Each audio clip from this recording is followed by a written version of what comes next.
Olá, meu povo bonito! Estamos aqui gravando mais um vídeo aula para o nosso curso de formação em mediadores e auxiliares de sala.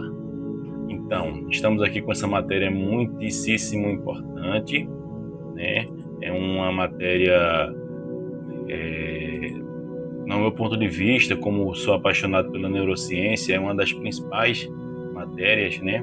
É a neurociência e a neuropsicopedagogia aplicada à educação. Então aqui nós vamos ver questões relacionadas à neurociência, relacionadas à neuropsicopedagogia e a essa interligação que existe, né, na aplicação da neurociência com a neuropsicopedagogia junta, né, relacionada à educação, à aprendizagem, ao desenvolvimento e a todas essas coisas que a gente ama e adora, e é disso que a gente gosta de fazer. Então, pessoal, uma pergunta muito importante, muito importante, que nós sempre temos que nos fazer, sempre temos que abordar, levantar essa pergunta, por que duas crianças expostas ao mesmo conteúdo aprendem de forma diferente? Por que isso acontece, né?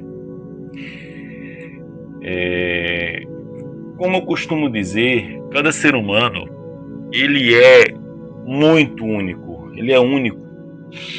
Então, aprender não é apenas você receber informação. Aprender é um processo neurológico, é um processo emocional, é um processo relacional, né? Nessa aula nós vamos entender o que a ciência está por trás de cada cabecinha, de cada mente, de cada cérebro, de cada forma de aprender que nós temos, né? Cada um tem o seu jeito de aprender e, como eu sempre digo, todo mundo aprende, cada um do seu jeito, cada um com sua especificidade, cada um com seu jeitinho, mas todo mundo aprende. Não tem essa de fulano tem limitações e não vai conseguir aprender. Ele pode não aprender tanto quanto você almeja, até porque ele não é você, mas ele vai aprender, ele vai absorver o conteúdo, ele vai conseguir aprender, tá? Então, vamos lá. Vamos trazer aqui os fundamentos, né? Fundamentos importantíssimos da neurociência, né? Como é que a gente aprende? A gente aprende por meio da tal da neuroplasticidade. O cérebro, ele funciona por meio de repetição e nós não somos fixos, nós não somos fixados a uma linha de compreensão, né? Existe a neuroplasticidade, o nosso cérebro ele se molda à situação, entendeu? Então o nosso cérebro ele meio que ele vai buscando os direcionamentos e quando não vai dando certo ele vai mudando a direção, ele vai mudando a compreensão, ele vai mudando o mecanismo de aprendizagem, ele vai se moldando, por isso nós chamamos de neuroplasticidade, né? Então o cérebro funciona como estímulo, com repetição e com emoção.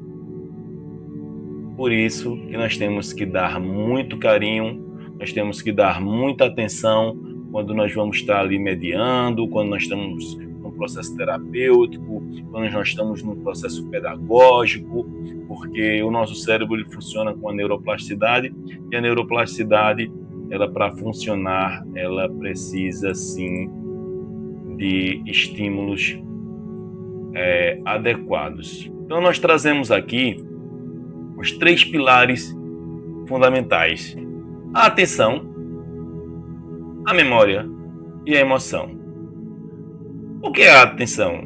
Atenção é o filtro que permite a entrada de informação no sistema. Sem ela, a mensagem se perde. Ou seja, nós temos que trazer o nosso aprendente para ter atenção e focar no objetivo que nós queremos que ele foque. Memória é o processo de codificação de armazenamento essencial para consolidar o novo conhecimento.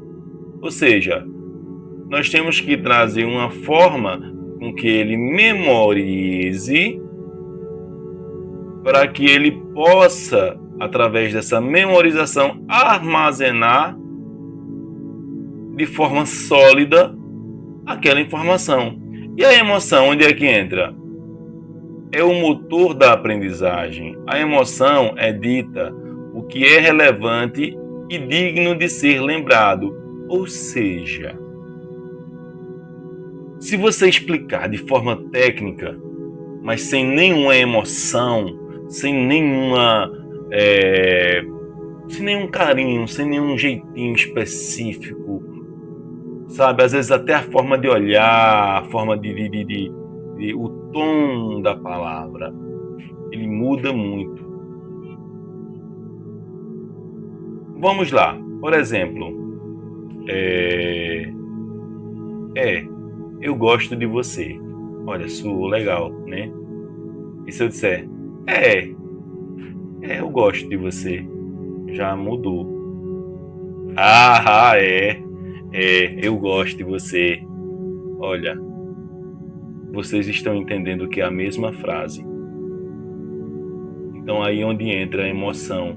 A emoção, ela entra no método como nós nos dirigimos na aplicação da aprendizagem, como as coisas acontecem.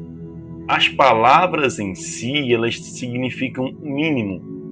A forma como você a impõe, a forma como você a coloca, ela que dá resultado, ela que faz diferença. Eu estou falando de palavras, mas aí existe N situações que envolvem emoção, um olhar, uma forma de conduzir, uma forma de tocar, uma forma de trazer a atenção da pessoa, né, daquele aprendentezinho ali, que é uma pessoa com deficiência, que é uma pessoa com autismo, que é uma pessoa com TDAH.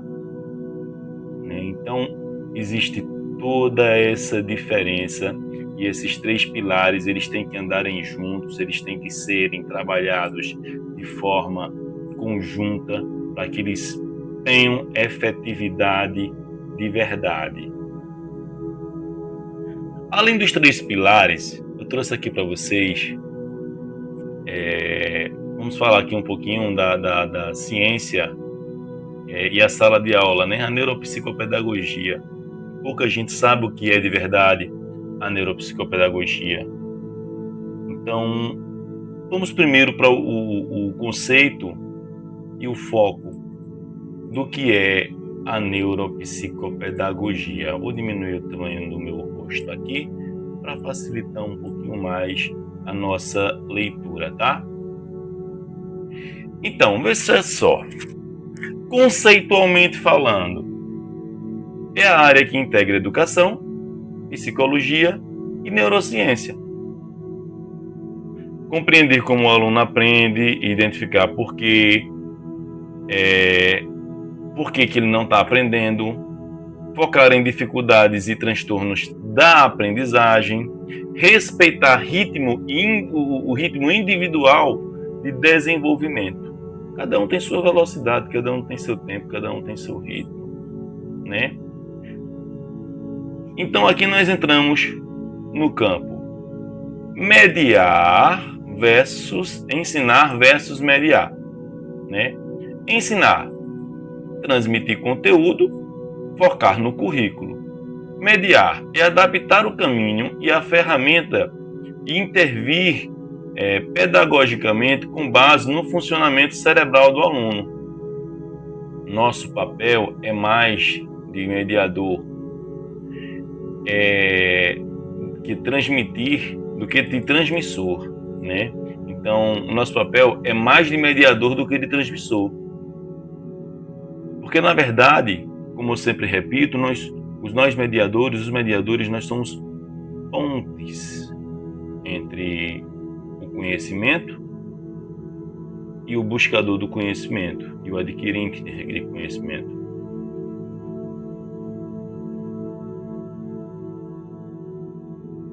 Funções cognitivas e processo do aluno.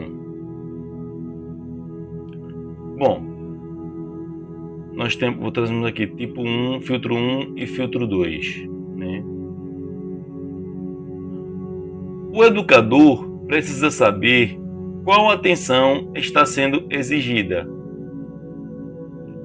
Manter o foco por longo período, que é ler seletivamente, focar no estímulo, ignorar ruídos, etc. e tal.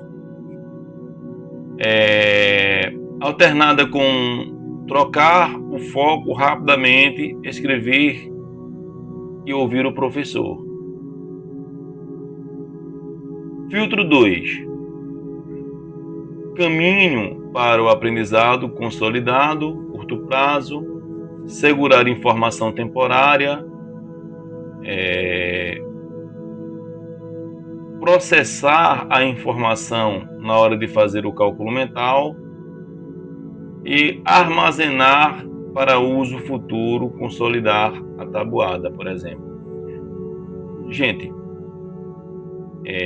esses filtros eles estão focados aqui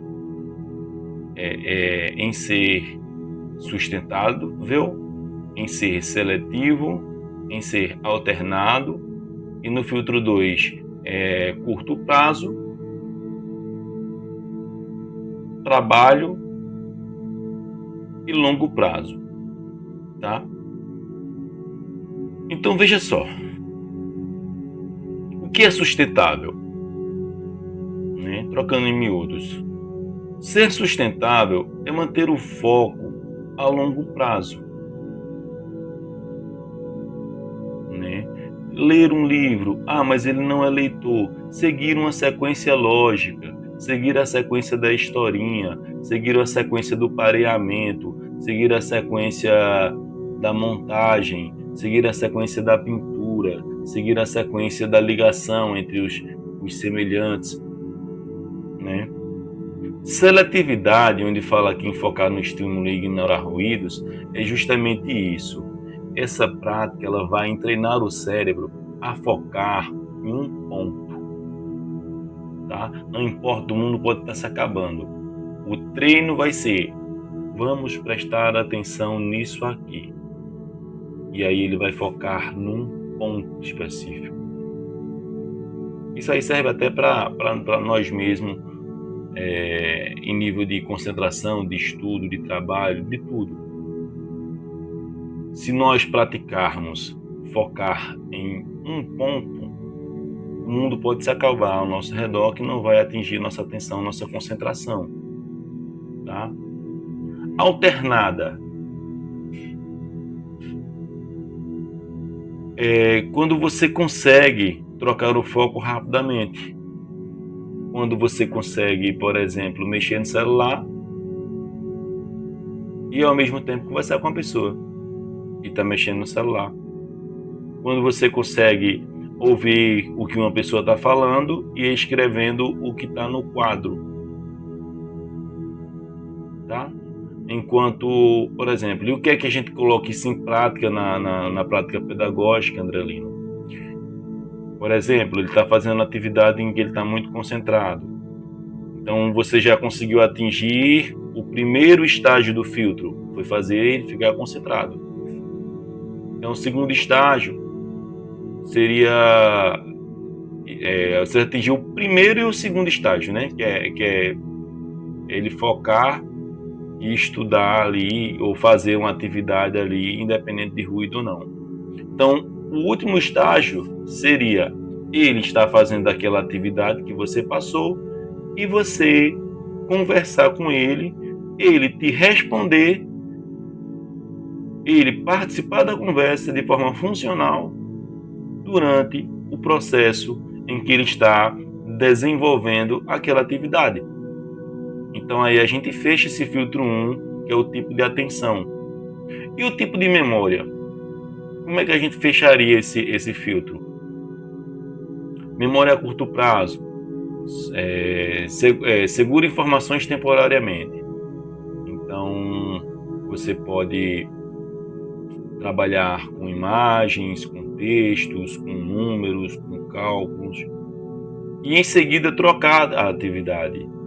E depois, em seguida, depois de algum momento, você fazer com ele uma revisão do que foi visto anteriormente. E aí você vai estar testando, nesse momento, a memória de curto prazo, né? O trabalho, que no caso seria o processo atual, é a informação na hora. Como ele processa na hora? Ele processa na hora? Não, vamos trabalhar isso. Ele processa na hora, mais ou menos, com dificuldade ali, vamos trabalhar isso. Ele tem que exercitar o cérebro para responder ao estímulo que pede na hora. Então vamos trabalhar. Isso é exercício, né? Pode ser desenvolvido? Pode. Tem pessoas que dão mais trabalho, tem alunos que dão menos trabalho e assim sucessivamente. E a memória a longo prazo é o armazenamento futuro. Você lembra, Pedrinho, que semana passada a gente viu isso aqui? Lembro. Ele pode dizer que lembra. Então me conte como foi. E aí você vai ver se ele realmente, se a memória de longo prazo dele, se ela está consolidada, sim ou não. Tem um exemplo aqui de tabuada, mas eu nem chegaria a tanto. Poderia ser até algo mais simples, que é a tabuada em si.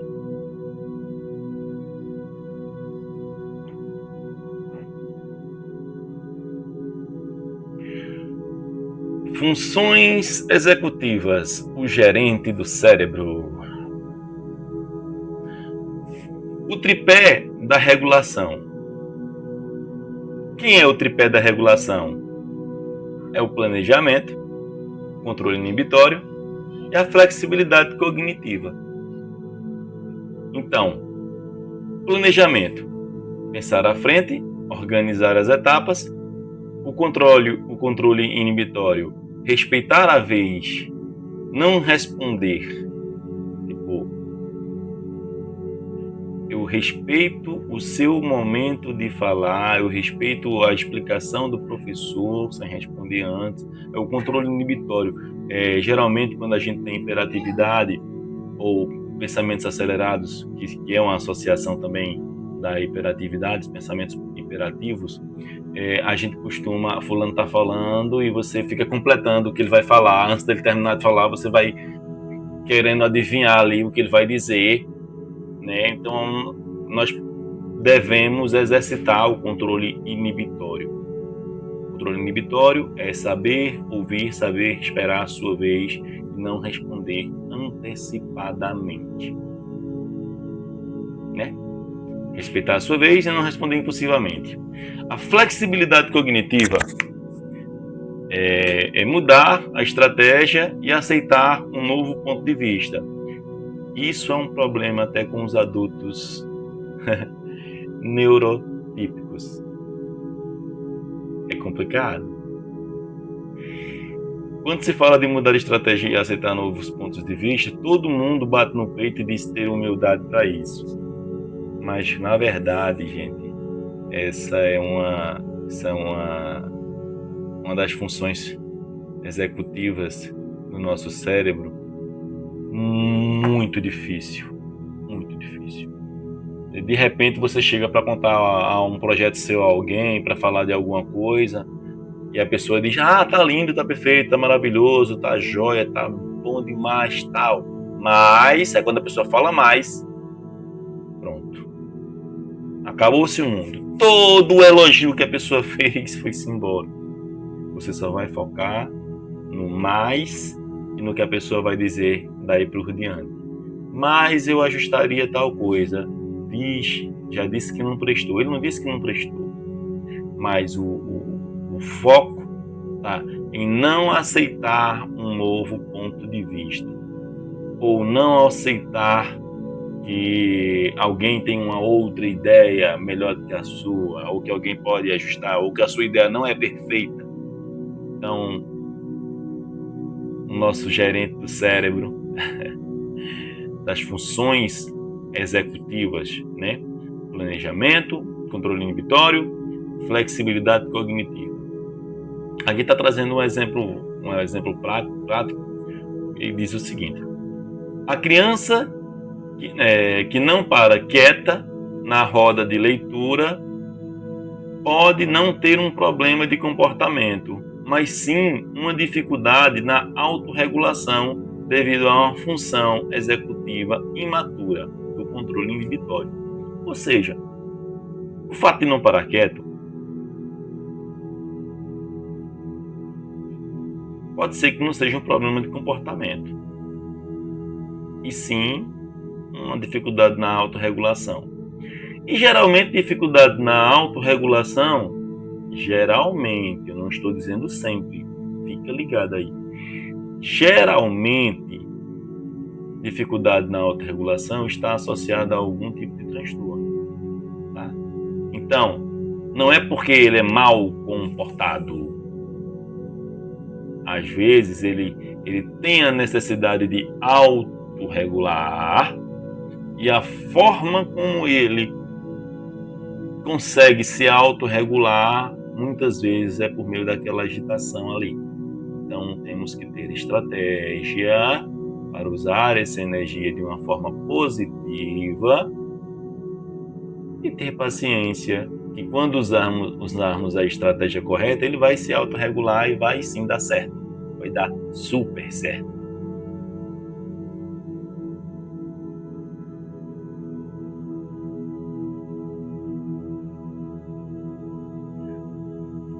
Aplicações na prática. Aplicações práticas e estratégias neurocompatíveis. Olha só que palavras lindas, que palavreados bonitos que vai cair na prova de vocês. Gente, as ações práticas: rotina previsível, recursos visuais e pausas ativas. O que são rotinas previsíveis? O textinho aqui está dizendo que é oferecer segurança e calma ao cérebro, né? Oferecer segurança e pausa e calma ao cérebro. Ou seja, uma pessoa só vai ter uma rotina previsível com você, e principalmente se for uma pessoa neurodivergente,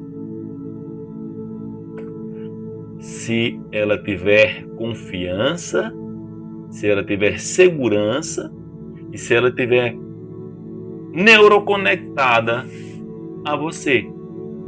E aí você vai ter que trabalhar esse pontozinho aqui abaixo, que são as instruções curtas e claras, respeitando o quê? A capacidade de memória e de trabalho. Você não vai ultrapassar a capacidade do aluno, sendo que você já o conhece, já recebeu o PEI, já está por dentro, já sabe do que é, já sabe de quem se trata. Então você não vai ultrapassar seus limites. Então você vai respeitar a capacidade de memória e de trabalho que ele tem, né? Oferecendo o quê? Segurança e calma ao cérebro. Os recursos visuais. Os recursos visuais ativam mais áreas do cérebro, facilitando a memorização. Gente, quando você fala P de porco, a criança ela começa a compreender e lembrar da letra P. Se você fala P de porco mostrando o desenho de um porco, reforça mais ainda, porque você está sendo literal, uma letrinha, você está sendo audiosensorial, você está falando, a letrinha é essa, você está sendo visual, né? Visual, mostrando a letrinha. Você está sendo neuroauditivo, audiosensorial, é porco, P de porco. E quando você mostra o porquinho, aí você está trazendo uma memória fotográfica para ele. Você está trazendo uma memória visual, discriminação visual, consciência fonológica, tá? Então, os recursos visuais, seja bonequinho, seja desenho, seja porquinho, seja pecinha, sempre vão ajudar muito, vão facilitar e vão direcionar. Pausas ativas. Permite que o cérebro consolide o aprendizado e reabasteça a atenção.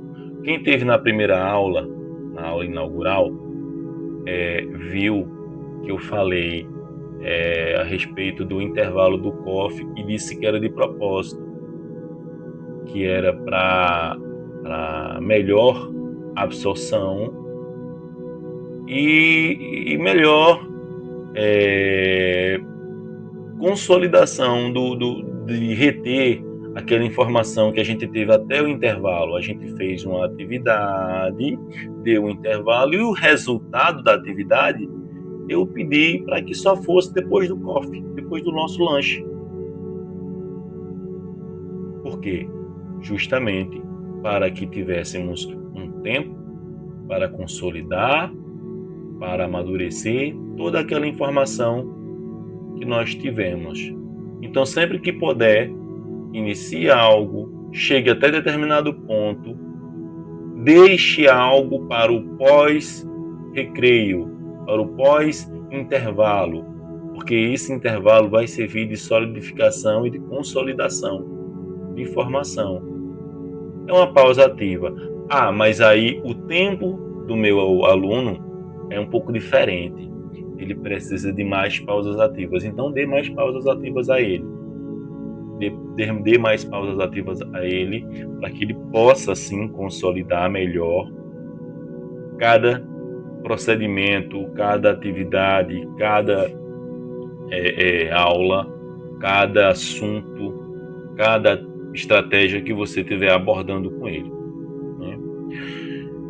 E aqui está trazendo um estímulo emocional e inclusão. Validação do esforço. Elogie o processo. Que ótimo que você persistiu, né? Não só o resultado final. Isso cria a mindset, né, de crescimento. Isso cria aquela conexão de crescimento. Inclusão real. Adaptar não é facilitar, é permitir acesso ao aprendizado, fornecendo o suporte cognitivo que o aluno realmente precisa. Então, gente, o apoio positivo, isso a gente vê muito quando a gente estuda a aba, tá? Que é o reforço positivo, ele funciona muito bem, né? Quando a gente vê a aba, a gente vê isso, reforçador positivo e reforçador negativo, mas esse não é o tema de hoje, de agora, né? Mas o reforçador positivo, ele é muito importante, tá? E a gente não tem que dar esse reforçador só quando conclui. A cada etapa que ele vai melhorando, ele não fez corretamente, mas ele fez melhor do que ele fez na última vez. Parabéns, você está melhorando, né? Sempre elogio, sempre joga para cima. Eu acho que não vou conseguir. Você consegue, sim. Então vamos lá. Vai dar certo, já deu certo. Vamos junto. Isso traz segurança, isso traz ele para perto de você. Isso dá consistência.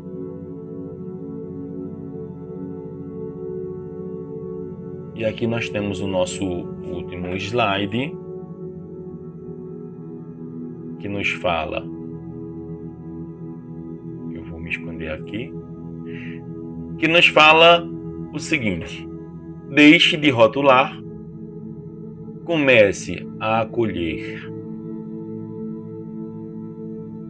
A neuropsicopedagogia nos oferece uma nova lente para ver nossos alunos não apenas como eles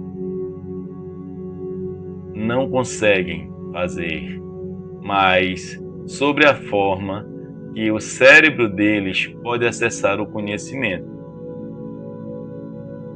Convite à prática.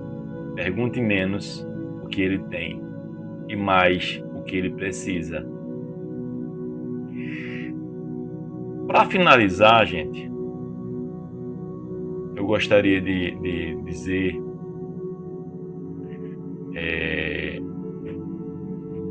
a neurociência e a neuropsicopedagogia, ela nos traz a possibilidade de compreender como o nosso cérebro é fantástico, como nós conseguimos nos conectar a muitas coisas ao mesmo tempo.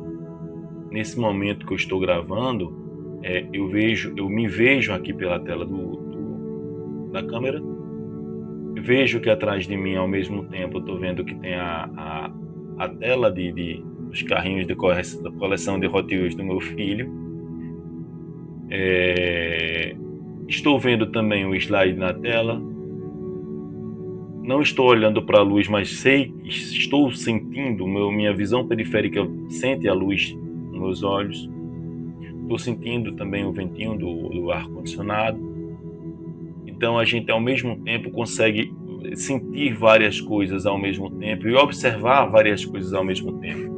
Então a gente vive tão no automático que muitas vezes no meio do dia, se você parar e fechar os olhos e você pensar assim: eita, qual é a cor da minha camisa? Eita, você não vai lembrar. Então a neurociência, ela nos traz para mostrar como o nosso cérebro ele é incrível, porém nós não nos atentamos a isso, nós não damos o devido valor a essa máquina tão poderosa que nós temos em nossa cabeça. Nós temos que comanda o nosso corpo inteiro, comanda nossos hormônios, comanda nossas ações, comanda nossa saúde, comanda nossas doenças. Um cérebro que está comprometido, seja ele de forma neurológica, de forma neurodivergente, ou de forma emocional, ou de uma forma física, estrutural, ele sempre vai reagir de forma negativa no nosso corpo, no nosso organismo, tá? O que é que nós podemos fazer, gente? Ler, estudar, praticar atividade física, muito bom, tá? Praticar atividades lógicas, nos dedicarmos a coisas boas, coisas positivas, praticar a gratidão, evitar mau humor, evitar estresse, enfim, são coisas positivas para o nosso cérebro. Nosso cérebro agradece, nosso corpo também. E eu espero que a gente tenha contemplado aí o conteúdo de forma bem satisfatória e aguardo vocês na próxima aula. Beijão no coração e já deu tudo certo.